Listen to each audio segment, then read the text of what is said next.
Vamos juntos na oração modelo do Senhor Jesus, amém?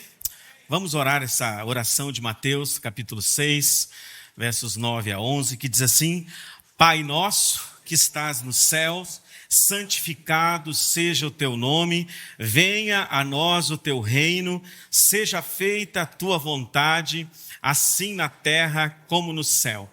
O pão nosso de cada dia nos dá hoje e perdoa as nossas ofensas, assim como temos perdoado a quem nos tem ofendido. E não nos deixeis cair em tentação, mas livrai-nos do mal, porque teu é o reino, o poder e a glória para sempre. Amém. Essa é a minha leitura bíblica de hoje. E é sobre isso que eu quero falar, sobre uma oração modelo, mas que não é só uma oração modelo para que nós tenhamos um esboço, um projeto de oração, um guia de como orar. Mas eu creio profundamente que a palavra de Deus, além de ser tudo isso, ela também modela, além de ser modelo essa oração. Enquanto eu oro coisas como essas, eu deveria ser e ir sendo modelado por ela mesma. Ou seja, quanto mais eu oro, quanto mais eu prego, quanto mais eu recito a palavra de Deus, mais do que tê-la como modelo para a minha vida, ela deveria ir, e tem essa função de ir modelando. Então, às vezes, nós cremos que nós é que lemos as Escrituras. Mas, na verdade, quem nos lê é ela. Às vezes, nós estamos assim atentos, fazendo um esforço para ler as Escrituras, para entendê-la, mas nós não nos percebemos que ela tem vida e que ela é viva. É viva ou não? E é eficaz, sim ou não? E ela é poderosa para discernir o quê? As intenções do coração humano. Portanto, é mais do que fazer uma leitura e é mais do que orar. É se permitir ser moldado, modelado, lido pelas Escrituras sagradas. E ainda mais nós que somos o modelo, querendo ou não, a forma, como disse Paulo a Timóteo, torna-te padrão. Torna-te molde, torna-te padrão. Nós, pastores e líderes, e a nossa casa, diga comigo, a nossa casa, o nosso casamento, são, querendo ou não, um modelo. Um modelo, na verdade, um modelo que mais inspira. Um grande modelo inspirador. Eu sempre digo para os irmãos, pastor Mauro, como é que está isso? Olha, como é que você aguenta isso? A igreja está convivendo bem com isso? Essas questões na família, alguns divórcios acontecendo na igreja, e como é que funciona isso? Eu disse, olha, deixa eu te falar como funciona. Olha para a gente, cara, para os pastores das suas famílias. Olha para a gente. Olha para mim. Para o meu casamento, para as minhas filhas. Olha para a família dos pastores aqui. Nós temos esse modelo ou não? Não, pastor, você... Então tá, olha para a gente, porque é um compromisso nosso. E a nossa casa precisa estar muito, muito bem solidificada com as suas imperfeições. Jesus vem traçando assim essa distância que deve haver, ou essa diferença entre o discurso, entre o que nós cremos, entre o que é aparente e o que de fato acontece em casa e na vida. O que de fato acontece. Eu estou amando aqui o CPL, porque uma mensagem, ela vem, em alguns pontos, vai se encontrando sempre com a próxima. Estou muito feliz porque o Senhor vai confirmando a palavra que Ele colocou no coração da gente nesse CPL, porque o pastor anterior sempre toca com um ponto naquilo que você quer falar. Então Jesus vinha tratando no sermão, Ele vinha tratando exatamente do quê? Das 3 pontos, né? Da disciplina espiritual, da piedade dos judeus, que eram as esmolas, que eram as orações, e que eram as esmolas, a oração e o jejum. As esmolas, a oração e o jejum. E ele vem tratando isso. E ele vem dizendo, gente, vocês não precisam, desde que vocês vivam de verdade, vocês não precisam aparentar. Deixa que a vida vai testemunhar. Deixa que o Pai que te vê em secreto, ele vai te recompensar diante dos outros. Ele vai te recompensar de alguma forma. Então ele diz, olha, quando vocês forem jejuar, não façam como. Não façam como, que aparecem com o rosto todo triste, com a barba sem fazer, fedendo, sem tomar banho, dizendo, não posso porque estou em jejum, né? Estou em consagração. Né? Daí se criou outro extremo, né? Que a pessoa pergunta, você não quer comer porque você está em jejum? Não posso falar. Jesus proibiu falar. Igual a outro extremo. Mas a verdade é que Jesus disse, não, vocês ao contrário, tomem banho, ponham perfume, cara, te afeiçoa, fica bonito, vai para a vida, sorri, vai para o culto, te relaciona com as pessoas, visita, normalmente, tem um dia normal, porque a recompensa desses que se apresentam como muito piedosos para receberem respeito das pessoas, a recompensa deles já é aqui mesmo, é exatamente esse aplauso dos homens.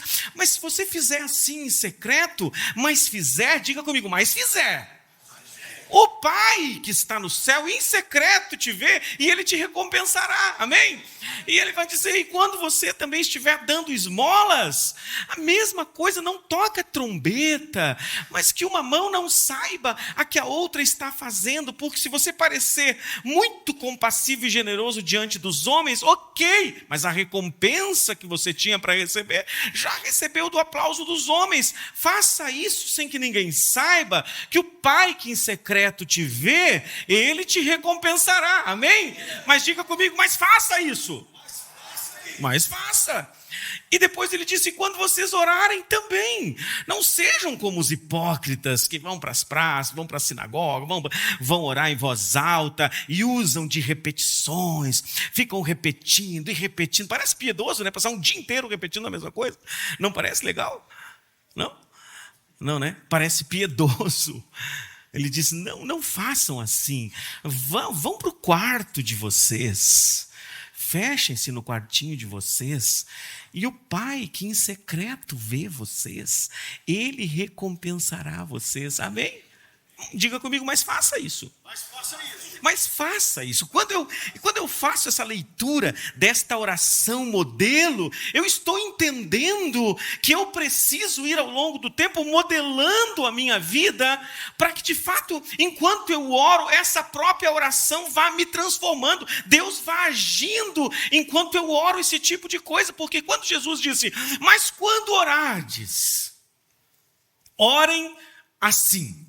Olha que bacana isso. Quando orardes, orem assim. Ora, Jesus sabia, porque isso ele ensinou, que a boca fala.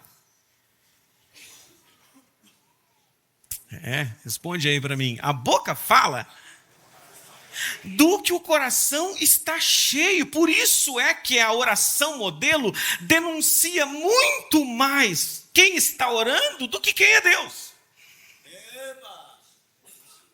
A oração modelo, se feita como é para ser feita, ela nos denuncia, ela deveria nos constranger, ela deveria ir alinhando os nossos passos à batida do coração de Deus. Amém, amados?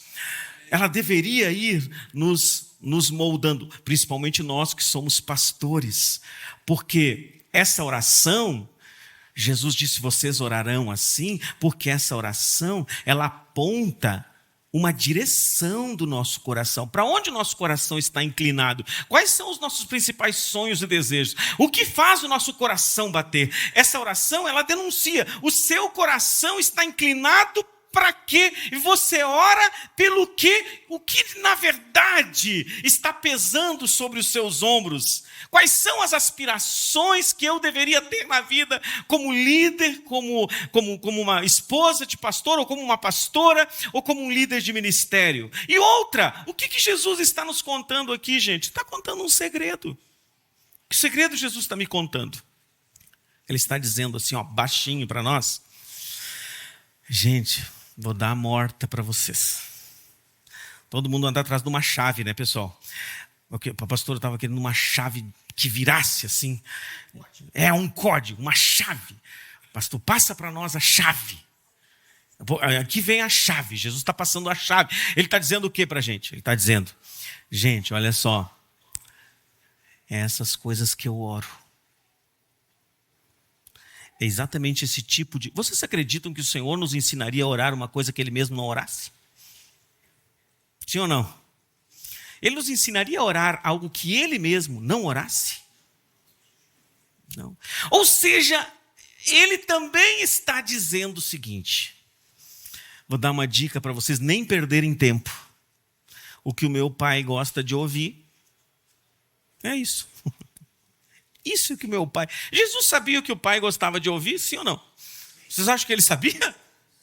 Ele sabia como era o coração do pai, do que o coração do pai fervia. Então ele está dizendo, gente, a oração que encanta o coração do meu pai, a oração que move o meu pai no seu trono, é este tipo de oração sobre estes assuntos, sobre estes valores. É o que meu pai de fato quer que vocês orem. Mas, então vamos entender um pouco sobre essa oração aplicada na vida pastoral e na nossa casa. Em primeiro lugar, todos nós sabemos que essa é uma oração coletiva. É sobre a coletividade, amém, irmãos? Todos nós sabemos disso. Não é sobre mim, toda ela é sobre nós, amém? Ou seja... O Senhor Jesus está ensinando que nós precisamos aprender a orar com uma mentalidade coletiva, comunitária, fugindo daquilo que é típico do ser humano, que é pensar em si mesmo e tão somente em si mesmo. Ele está dizendo, quando vocês orarem, levem a comunidade, a cidade, a pessoa, a família, a igreja, junto nas orações de vocês, porque o Pai é nosso, as tentações são nossas, o pão é nosso, tudo é nosso. Portanto, é sobre nós. Mas parando para pensar, gente, qual é, na tua vida, na minha, o meu nós primeiro? Eu e você temos muitos nós. Não nós esse de amarrar, mas eu e você temos muitos nós. Nós temos uma família estendida, nós temos uma igreja, certo? Mas eu quero perguntar, qual é o meu primeiro nós? O meu primeiro nós se chama eu e Ângela. Esse é o nosso primeiro nós. Eu, a Ângela e as nossas 3 filhas são o nosso primeiro nós. E o seu primeiro nós provavelmente está aí sentadinho do seu lado, amém ou não? O seu principal nós. Que se eu não entendo esta oração partindo desse nós principal, que precisa orar junto e encarnar isso junto, que precisa ser modelado pela palavra de Deus, que é um prumo para a vida da gente, que é uma régua de medir, que esta oração ela quer colocar o nosso coração e a nossa relação com Deus e com as pessoas no lugar certo, alinhados ao coração do Senhor. Então, esse é o nosso primeiro nós, é aquele que comigo. Quando você acorda, gente, qual é o teu primeiro nós quando você nasce e abre os olhos? Quem está ali? Tirando o médico. A mãe. Antigamente, agora o pai também pode. Antigamente botavam o pai numa sala gelada, não sei aonde, no hospital, e ainda diziam assim, o paizinho, tu fica aqui, tá, paizinho? Como se dissesse assim, tu é um imprestávelzinho mesmo, só serviu para fazer mesmo, então tu fica aqui. Eu passei um parto assim, amor, isolado numa sala, e as pessoas me chamando carinhosamente de paizinho. Mas quando você nasceu, quem foi o teu primeiro nós? Diga comigo, a minha família. A minha família é o nosso primeiro nós. E esta oração, ela vai dizer várias coisas para nós, que em primeiro lugar, a mensagem que essa oração deixa para nos modelar, deixa para nós líderes, para nós pastores, é quando Deus, na nossa casa, antes de tudo, é Pai. Pastor... Isso é tão simples, isso que tu disse, não tem impacto nenhum. Já ouvi isso desde criança. Não, gente, a relação na casa da gente simplesmente é outra. Quando nós servimos a um Deus que antes de todas as coisas é Pai. Por quê eu digo isso? Porque essa foi a face bendita de Deus que Jesus nos revelou.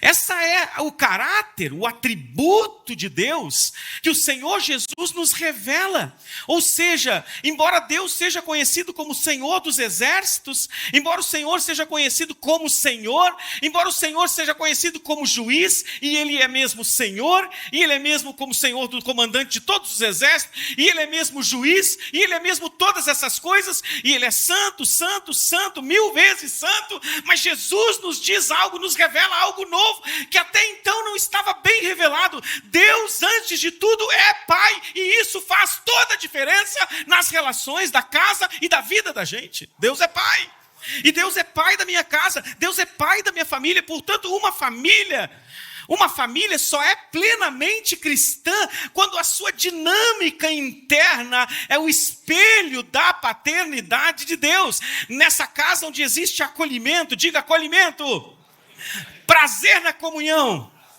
disciplina em amor, identidade firmada e capacitação para a missão. Famílias pastorais que se organizam em torno da performance, da perfeição, da religiosidade, da rigidez, do medo, do distanciamento, do comportamento impecável, revelam muito mais um Deus tirano, revelam muito menos um Deus frio do que um Deus de aparência paternal. Tudo muda quando nós temos uma família debaixo da graça de um pai, aquele mesmo pai do filho pródigo. Alguém lembra do pai do filho pródigo ou não? Que na verdade ele que era um grande pródigo, porque era um esbanjador de amor, para além do que as pessoas imaginavam. Portanto, quando essa família vive essa cultura daquele pai do filho pródigo em casa, as pessoas em casa só crescem, só se fortalecem, só se encorajam, só acreditam, porque numa casa baseada na paternidade de Deus existe aceitação, existe encorajamento, existe festa o tempo todo. Numa casa onde Deus é pai, existe festa celebrando cada passo, cada vitória, cada conquista da esposa, do marido e dos filhos. Deus é um Deus festeiro. Ele é um Deus que gosta de festa. Irmão, se tu diz assim, eu não gosto muito da frescura aqui em casa, não gosto dessas... Não gosto... Lá no sul se usa muito, aqui pode ser até um palavrão, rabugento. Aqui é um palavrão, pastor? Lá é mais ou menos um palavrão, não é tão... uma pessoa chata. Uma pessoa chata. E é incrível como o pai foi criando essa coisa de chata, essa coisa de pobre. O pai foi criando isso, sabe? Você diz, porque tem que cuidar, porque isso é paternalismo. Por que nunca fala maternalismo? Já parou para pensar, não? Eu tenho que cuidar da cultura do patriarcado. Mas e o matriarcado? Você nota que sempre é pejorativo quando fala de pai? É patriarcado e é paternalismo. Ninguém nunca diz, olha, cuidado desse maternalismo. É sempre paternalismo. Porque se criou essa ideia de que... se criou essa ideia de que o pai é um cara chato. E um pai pastor chato faz tudo, menos revelar essa face maravilhosa do nosso pai que estás no céu. Um pai pastor chato vai acabar estragando com as próximas gerações. Meu Deus. Então eu quero te desafiar, paizinho que está aqui, em nome do Senhor Jesus, seja bem-humorado, seja leve, seja cheio de graça e aprende a fazer festa. Porque essa é a natureza do nosso Pai. Ora, se cada pecador que se arrepende tem festa no céu, eu pergunto para os senhores, quando é que para essa festa?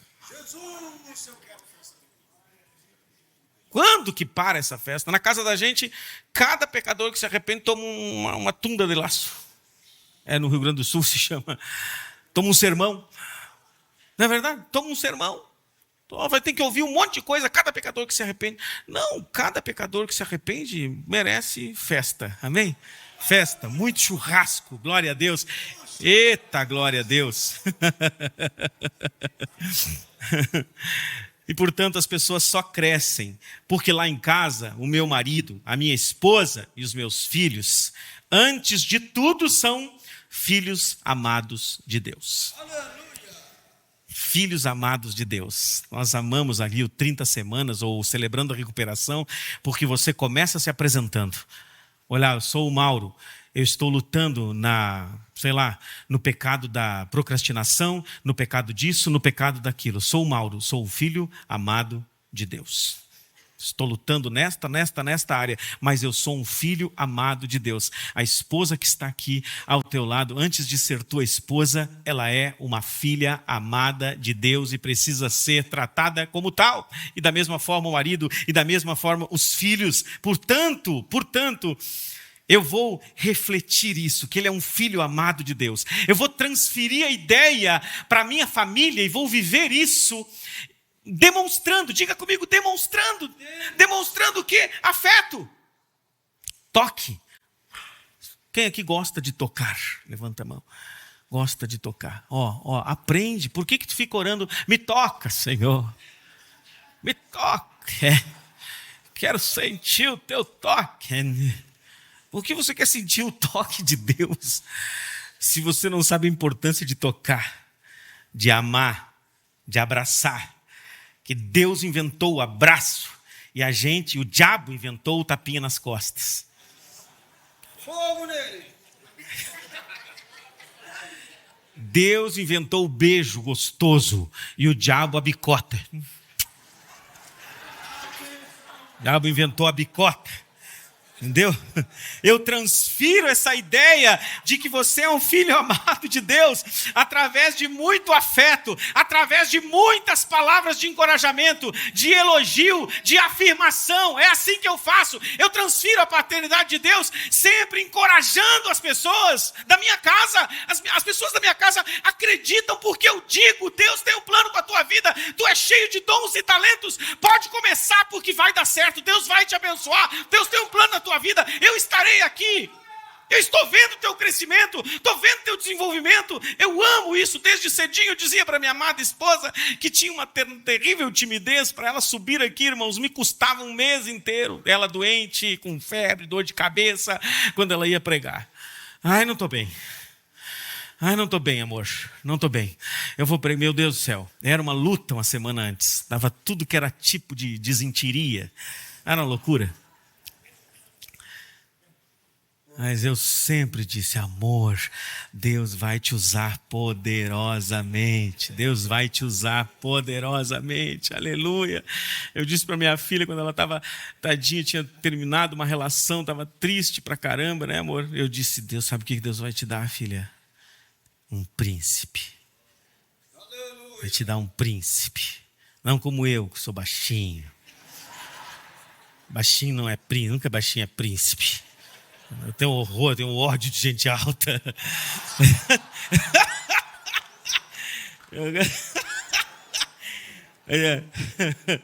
Então, Deus, antes de tudo, na nossa casa é Pai, amém? Na nossa casa é Pai, glória a Deus. Minhas filhas foram fazer 1 ano de curso ministerial fora, numa escola de ministério, por 1 ano, e tinha a disciplina paternidade. E adivinhem, gente, que disciplina danada. Porque é lógico que a paternidade de Deus, ela é expressa na paternidade do pai em casa. E 90% desses alunos dessa classe, de mais de 100, são filhos de pastores. E adivinha o choro, e adivinha o ressentimento, e adivinha o problema que aqueles líderes têm depois para tentar consertar isso. Ao ponto de ter que dizer: não, seu pai na terra aqui, não olha para ele é um caco mesmo, mas olha para o pai. E que tristeza isso. Amado, que na sua família, você, paizão, que está aqui, represente a paternidade do Senhor, a graça do Senhor, o amor do Senhor, o perdão do Senhor. Amém, queridos? Amém? Deixa eu te dizer uma coisa para relaxar o teu coração. Se o amor não fizer algo em casa e não construir algo lindo, nada mais vai construir.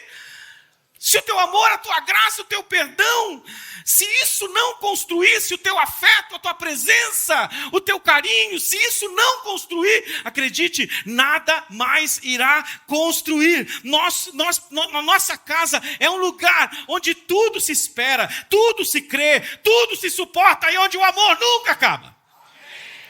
Amém? Essa é a primeira marca dessa oração. E a segunda: Quando mesmo falhos, nós e a nossa casa é um tributo, somos um tributo à santidade de Deus, amém? Nós preservamos, nós cuidamos da santidade de Deus na nossa casa. Venha a nós o teu reino, seja feita a tua vontade, assim na terra como no céu. Que negócio é esse de reino de Deus? Que a gente fica orando pelos lugares. Vamos todos para Brasília e vamos levantar as nossas mãos e vamos começar a gritar e dizer que venha o reino, que venha o reino. Nós vamos ir para... Onde é que ele vem mesmo, gente? Aonde ele está? Vem o teu reino, o reino vindouro, mas vem o teu reino também hoje. E ele vem por onde? Será que nos domingos à noite, enquanto as igrejas estão reunidas, adorando, servindo ao Senhor, o céu, vocês já cantaram essa canção? É muito natural agora a gente cantar, que parece que o céu toca a terra, sim ou não? Na hora do culto, na hora da adoração, o céu, como é que foi o culto? Cara, o céu desceu. Deixa o céu descer, deixa o céu, não tem? Deixa o céu descer, o céu tocando na... Não sei se a igreja subiu ou se o céu desceu. Cheio de anjos de Deus. Diga comigo, o reino está aqui, está dentro de nós. O reino está dentro de nós. E se ele está, como é que ele vem? Diga comigo, ele vem quando o nome do Senhor é santificado e quando a sua vontade é feita.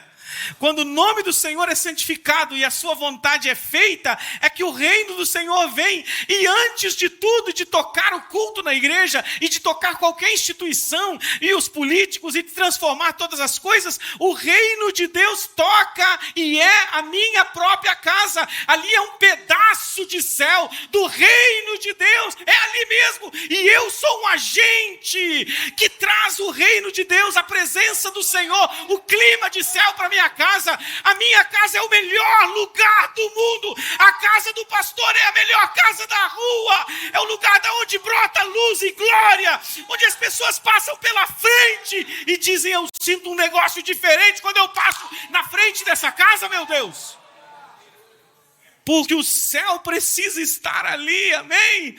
Se o céu está na sua mente, o céu está no ambiente. Diga comigo, o céu na mente.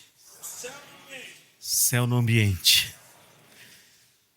Quando você chega do trabalho, ei, pastor querido, um dia terrível. Tem pessoas aqui que são bivocacionadas, muitas, sim ou não? Sim, tem? Tudo pastor, ninguém trabalha?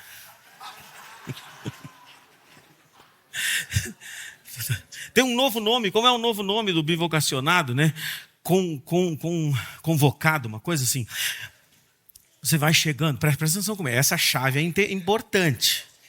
O apóstolo Paulo em Filipenses disse, o céu, o clima, o ambiente é gerado pelo que você se permite pensar. Escolham os pensamentos. De tudo que vocês forem pensar, pensem naquilo que é bom, agradável, aquilo que tem boa fama. Então cuida, porque durante o teu dia tu vai ficando tóxico. Durante o teu dia de trabalho, tu vai de alguma forma, gente, aderindo poeira. Sabe a poeira? Tu vai aderindo à toxicidade dos ambientes e das pessoas. As pessoas, boa parte delas, às vezes não querem nem mudar. Elas querem só desabafar. E aí elas te prendem no gabinete 1h30, 2, e começam a desabafar. Ai, pastor, e contam, e fazem, e jogam todo tipo de lixo ali. E depois elas dizem o quê? Depois que você... Aí elas dizem... Estou bem mais aliviada. Tipo assim, continuarei pecando, mas já me aliviei, já zerei aqui.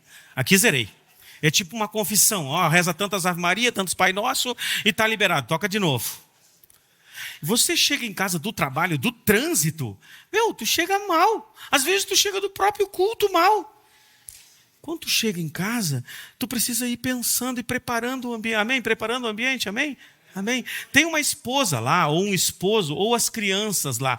As tuas crianças, elas morrem de medo quando anunciam que tu está chegando? Que as mães às vezes são malvadas, elas fazem isso. Porque elas dão todo o carinho, mimam, aí elas não. Aí diz assim: teu pai vai chegar. O pai vai chegar. E quando ele chegar, aí chega o demônio, chega o. Cara! E começa todo mundo a arrumar os brinquedos, arruma tudo, e todo mundo assim, todo mundo aqui comendo, orando. Mas quando, meu Deus, já é 12:30. Quando, ninguém levantou plaquinha? Mas quando você entende que a sua casa é um solo sagrado, sim ou não? Sagrado.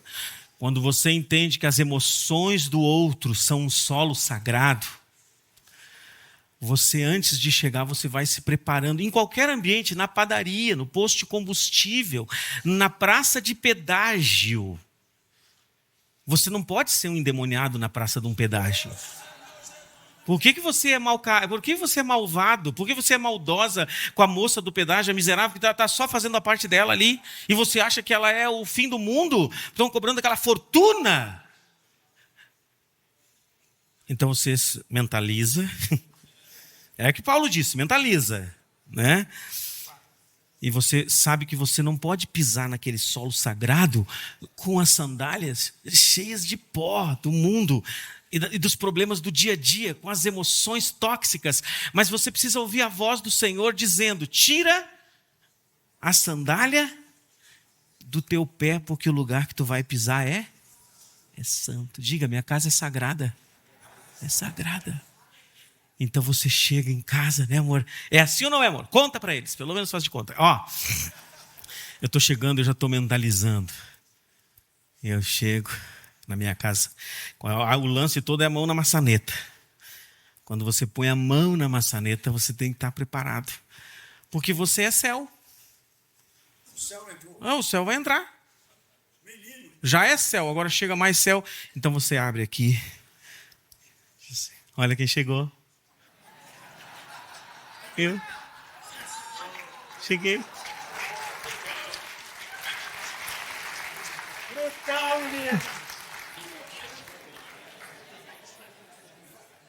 A Ângela, lá de onde ela está, ela já faz um sorrisinho. Se alguém está no celular, já tem que soltar tudo, solta tudo, porque tem que me dar um abraço.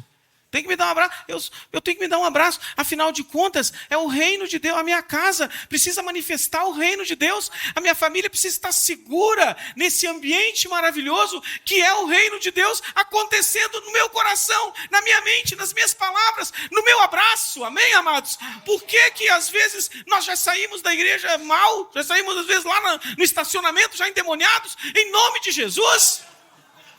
Liberta.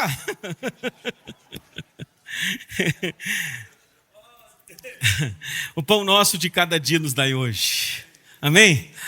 Pão nosso de cada dia nos dai hoje. Quando eu peço mais pão para hoje, é porque ontem eu comi o meu com muita gratidão.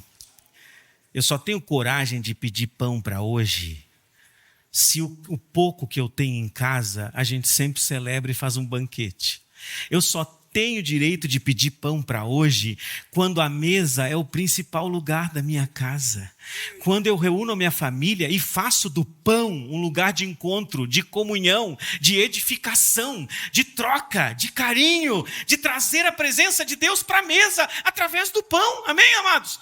Quando eu peço pão, eu não estou pedindo que caia um pedaço de pão todas as manhãs da minha mesa. Alguém já teve essa experiência, gente? De cair um pedaço de pão? Nunca caiu na minha mesa um pedaço de pão. O pedaço de pão é o poderoso ofício, a saúde, o talento, os dons que Deus te deu.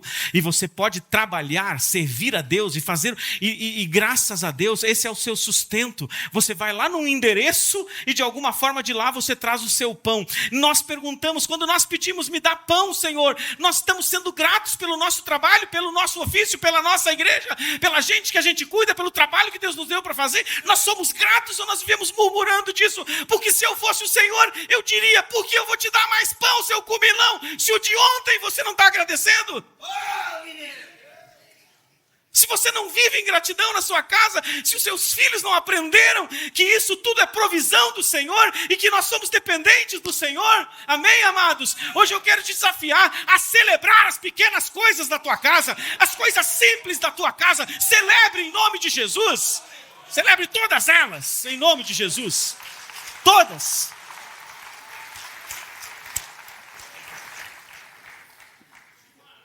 Eita glória! E, para encerrar, quando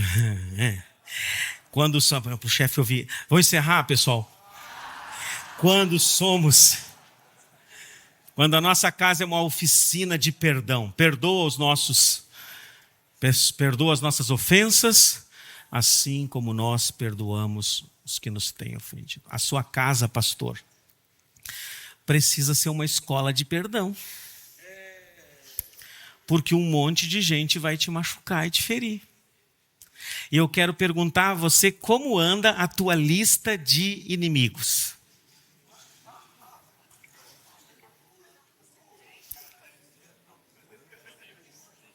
Quais são o nome das pessoas que os teus filhos estão ouvindo falar que não prestam? De quantas pessoas você já afastou seu marido, irmã? Por ficar magoada, a vida inteira magoada. De quantas pessoas, irmão querido, você afastou sua família? Você arrancou teus filhos por causa de mágoa? Você arranca tuas crianças e tira do círculo de amigos e elas ficam assim, por quê, pai? Essas pessoas que andaram com a gente tantos anos e os meus amiguinhos, da noite para o dia não prestam mais, pai. Aí ficou ruim, né? Por quê? Porque a nossa casa será, em nome de Jesus, uma oficina de perdão. Nós vamos dizer, nesta casa, nós não temos inimigos. Nessa casa nós não temos inimigos. E agora sim, de fato, para terminar, nós estamos vigilantes. Nós estamos vigilantes, diga comigo. Contra as astúcias do maligno. Estamos vigilantes. Lá em casa nós estamos vigilantes. A esposa está vigilante. Ela ora, mas ela Ela ora, não nos deixes cair em tentação, mas ela fecha as portas. Em vão vigia a sentinela, se o Senhor não guardar a casa, mas não dispensa a sentinela. Ou seja, quem vai fechando portas e travando as pequenas entradas, que Satanás não precisa de muito para destruir, para trazer um caos em casa, ele não precisa de muito. É uma brecha que às vezes nós vamos deixando, uma brincadeira, algo que nós fazemos de conta que não estamos vendo. A esposa que me conhece sabe onde está o risco para mim. Ela sabe. E ela é a primeira a dizer, amor. Amor. E o marido sabe onde estão as tendências pecaminosas da esposa. E ele é o primeiro a dizer, amor.